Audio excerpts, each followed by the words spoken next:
It's time to get rid of the pop can tab that is holding my ground cable on.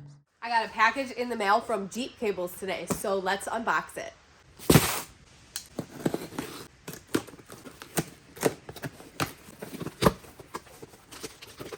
Now this is the amount of stickers you put in a package, but this is the Big 7 kit from Jeepcables. Here is the kit here. They call it the Big 7 kit because there are 7 cables.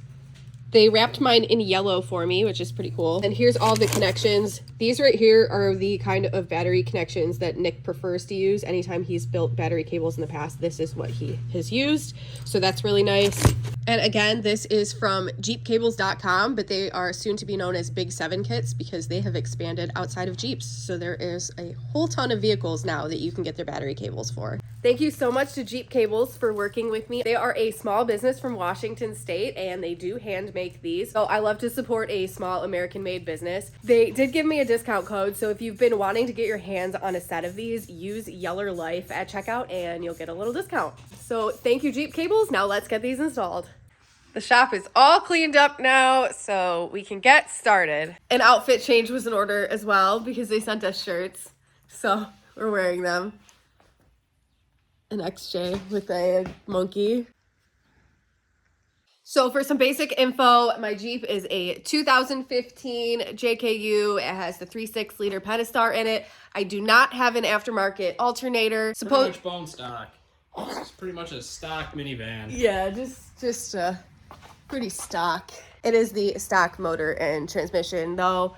Since the table is cleaned off now, figured I would give a better view of everything that came in the Big 7 kit. We have 3 negative cables and 4 positive. And there you go. This is exactly how it comes. So they already are pre-wrapped if you order them wrapped, and they're ready to install. Labeled firewall, engine block. Kind of dummy-proofed it. Yeah, they made it pretty easy. Well, we'll see. We'll find out how easy because we've done battery cables before. We're not strangers to battery cables, but we've never done them in a JK, so we'll see how this goes. The neat thing I'm finding out is that they don't really have instructions on how to do this. So your instructions are just the labels here. So yeah, let's give this a go. The reason we're doing this now is because my factory ground cable is so whopped out that we had to put a pop can tab in it to keep it connected. That was an emergency trail fix, by the way. My Jeep wouldn't start on our last whaling trip to get off the trailer.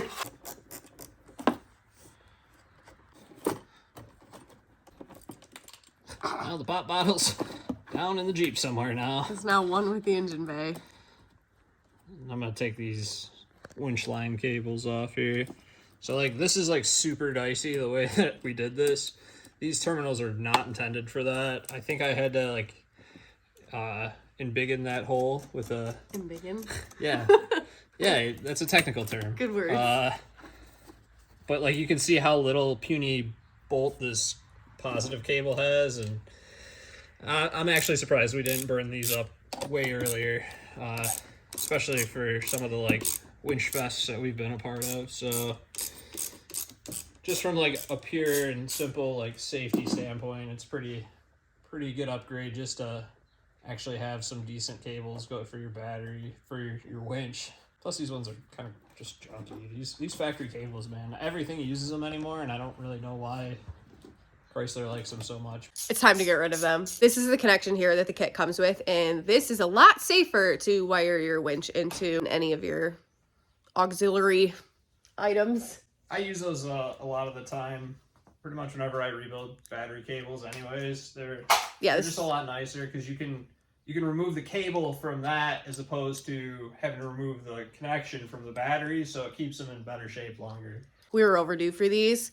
And we'll show them a lot more at the end too, of course, once it's all set up.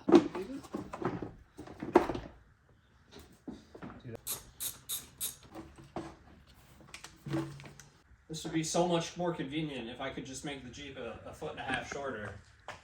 Let's put it on the lift. All right, everyone thinks we're nuts for this, but it's just easier to work on anything in the engine bay with the tires off.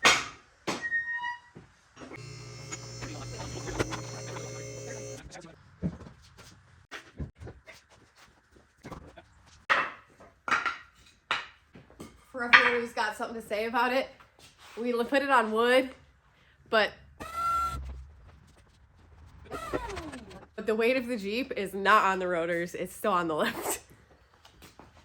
I don't know why some people think we would drop the whole Jeep down just on the rotors, because that's nuts. Now I can stand at it, and I don't have to work off of a milk crate. So much room for activities. Wow, I have to like lower the camera even. Look at that. If this is delusion, then so be it. Forever taking the tire. Wow, I can see everything now. I can actually be helpful. Forever taking the tires off to work on the engine bay in this. 42s are not fun to do engine work with. So I was just watching some other YouTube videos. There's one from Jeep Mama, so kudos to her for making that video. That was helpful. But it looks like most people, they just cut the factory wires instead of, it would be hard to fully de-loom. It goes way back behind the firewall. So it looks like a lot of people just cut them and then just wrap them back in as a dead wire. Yeah, we're not going to be doing that. I'm going to spend a lot of extra time to pull these wires out. Go ahead, go on Amazon, pick up, this is a thread, like a stitching seamstress tool for breaking this stitching. It also works really good at cutting wire loom tape, and there's a lot lower chance of getting into the wires when you run the little rounded end over, and you can cut the loom a lot easier. So I will link that on Amazon in the description box below if that's helpful to you. Get to see the big pile of wire loom at the end. I'm sure that'll be cool.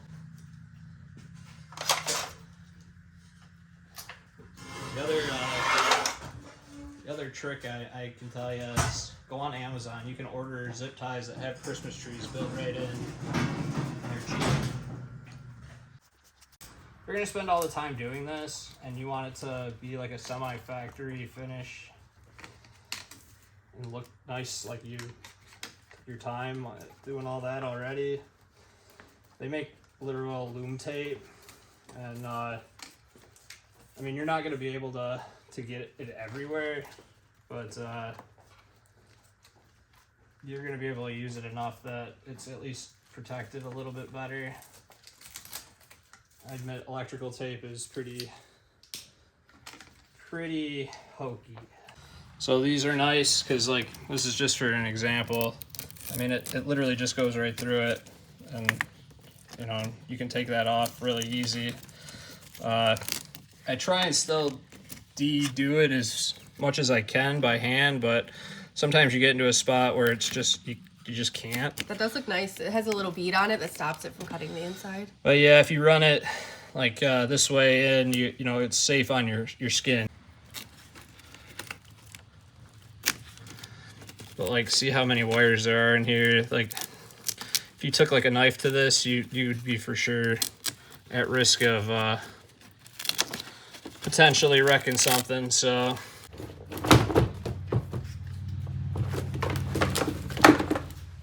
I think you get the point here. He's de-looming everything so he can remove the cables that we're replacing.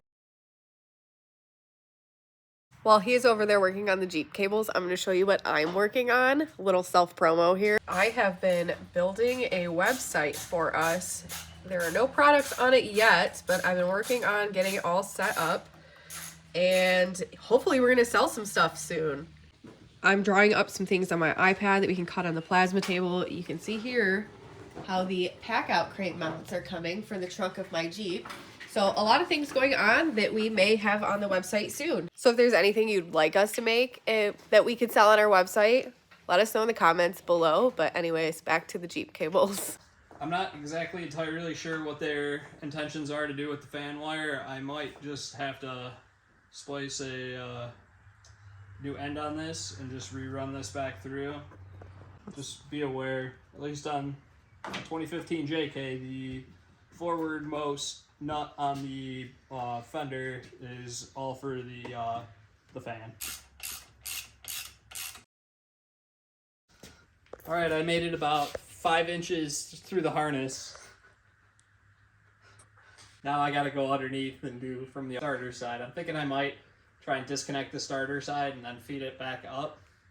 and then undo as much as I can, and then re-put it back under.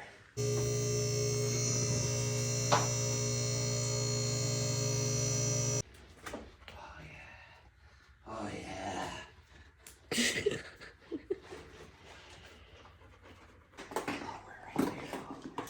All right, it's been, I don't know, like 3 hours since the last video. This has been my life for 3 hours. It hurts so bad. Oh yeah, look at your arm. Yeah, he's just pulling out. My fingertips hurt so bad because I have literally deloomed all of this. The main harness that goes behind the like above the bell housing. It's where these starter wires run, and I'm too stubborn to just let it go and cut them like the way everyone else does. Would have done about 3 hours ago. It's doable. It's just gonna take you a little extra time, and it is very painful. It might cost you the skin on your arm. And my fingertips hurt. But it's doable. So take note of this. If you're doing this yourself, you may want to just do it the cheat way and just cut the wires that you're not going to use anymore and just leave them in there. But if you want to do it nice and you want to do it right, good luck. It's going to take several extra hours. It is a burden. We're starting with our first negative cable, and Nick is putting it right here. Replace the actual factory ground to the firewall. You're going to want to make sure that this stays away from this cat as best as you can. So I'm going to route that as high up as possible, and then I'm running it right to the factory bolt up on the firewall even. I saw in the YouTube videos that I watched, some people use, if I can find it on video, it's this bolt up here just below the valve cover. They ran their grounds off of that. It seems like it's a pretty long bolt, so it would fit 2 negative connections, but Nick chose to use the factory one. And I just want to give you a comparison of the stock battery connection compared to the new one. The new one having the bolt there where you can add extra auxiliary things on it is super nice. This old one did not really have that. Always these for us. This is called a marine style connection. All this work because this negative cable got whopped out. There was a couple times where my Jeep wouldn't start, and we figured out it was because this wasn't tight enough on the battery, so it wasn't actually grounding it.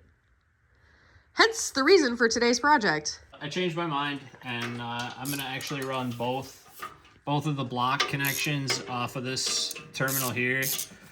They're kind of short, and I'd rather have more room to play up at the battery side for now. And I got this one routed pretty nice, so I think I can come up 90 degrees to it and fit them both. And again, that is the negative cables, both of the ones that go to the hinge block, and then one goes to the firewall and the other goes to the battery. Well, I've been coating basically everything that I've been putting back together with some dielectric grease, just to try and mitigate some of the corrosion and stuff that's bound to happen. Inevitable. Yeah. Maybe that's just a Michigan thing. Maybe. Another good reason that we took the tires off. This is easily accessible. This would not have been as easy with the 42s on. Okay, here are both of those connections so you can see where they're at. This is the factory firewall connection here. And it went from that same bolt I just showed you up to the firewall. And then up here, there's just a little 10 millimeter bolt that holds like that little stud on there. And yeah, that's the firewall connection. So I'm getting ready to do this fender. The fender's right in line with this fuse block. You kind of do need to take that out of the mount. Just pull these little tabs in, pull that out. Right there. Oh, this one. Okay. Yeah. We'll see.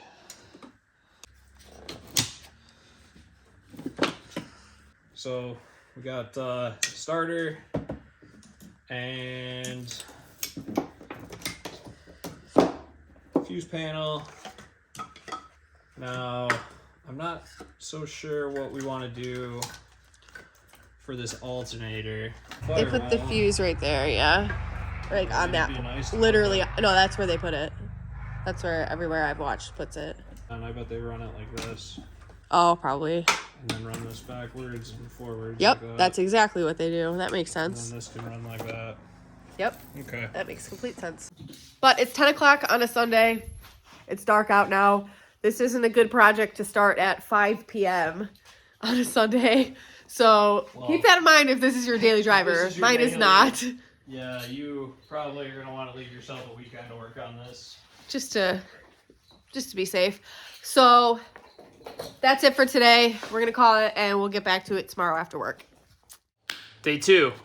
Just kind of starting to get everything cleaned back up. I started wrapping wires and whatnot. I should probably record some of this just to give you guys an idea of what's going on. So I got this wiring kind of cleaned up, lead for the alternator. Now I still have to run my actual alternator cord, but I kind of wanted to get everything kind of fit back in place. I still have some loom I'd like to get back on there.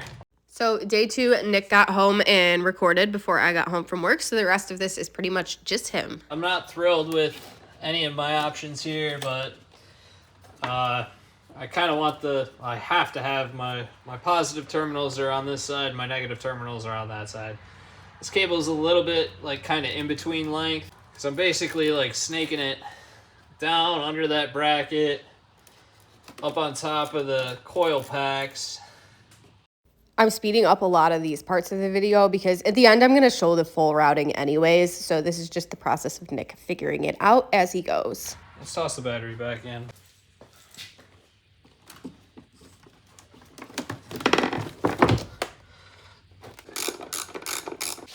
So these are directional.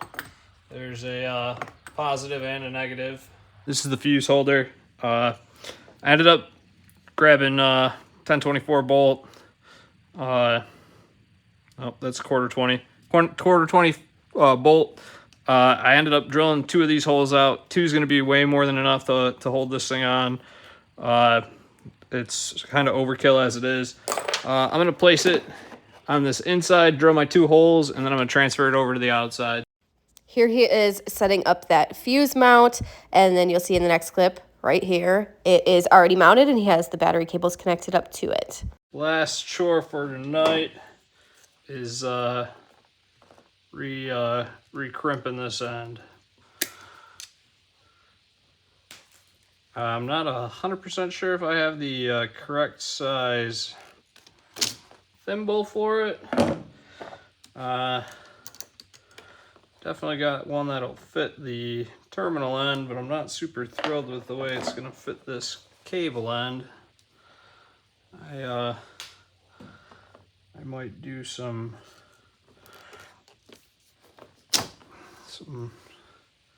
sort of makeshifty stuff here. Trying to get something done. It's actually generally a little bit easier to put this in this little press before you insert the wire. So I do generally do enough of these battery cables that I could justify buying a crimper here. And to be honest, pretty much anybody can justify buying one of these. They're pretty reasonable. You pick them up on Amazon.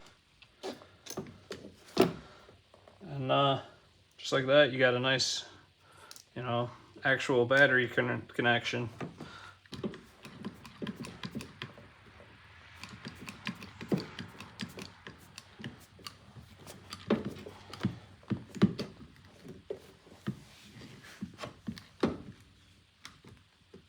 Oh, much better. Cool.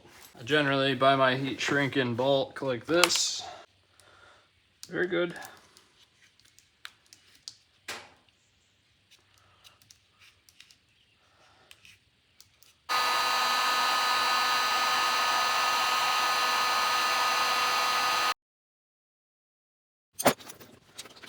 Cool.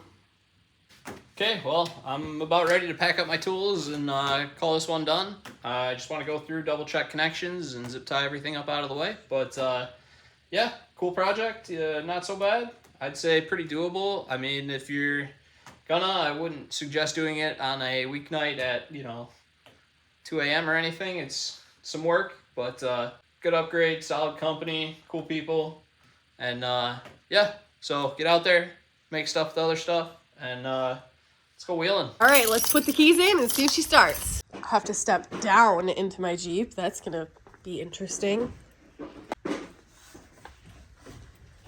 Let's put the key in. See if we get power. Oh, yep. And let's start it.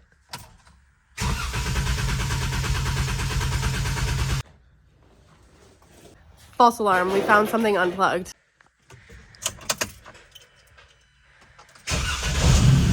Woo! There we go. Had a panic moment for a second there.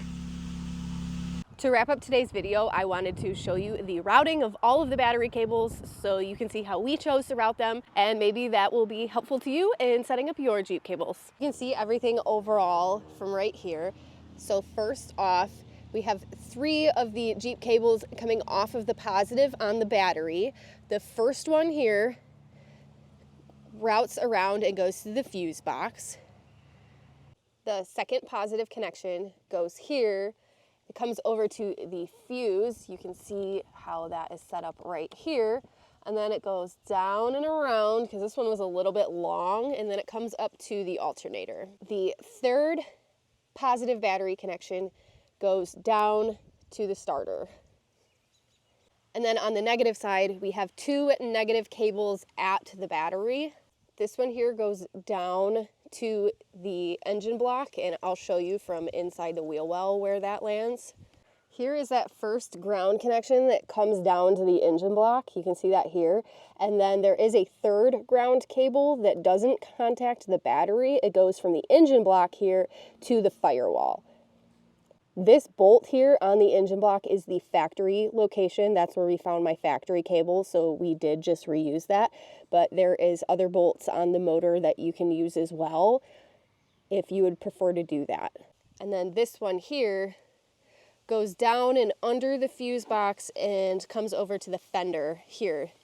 There's a bolt. It's hard to see. I can't really get it on camera, but there's a bolt. We used the factory location. So there's a couple bolts that you probably could use for this, but we used the factory location. So when you take it apart, you'll see where that is. All right, that's a wrap. Thanks so much for watching, and thanks to Jeepcables for working with us on today's video. If you haven't already, make sure you subscribe to the Yellerfab YouTube channel while you're here, and we will see you in the next one.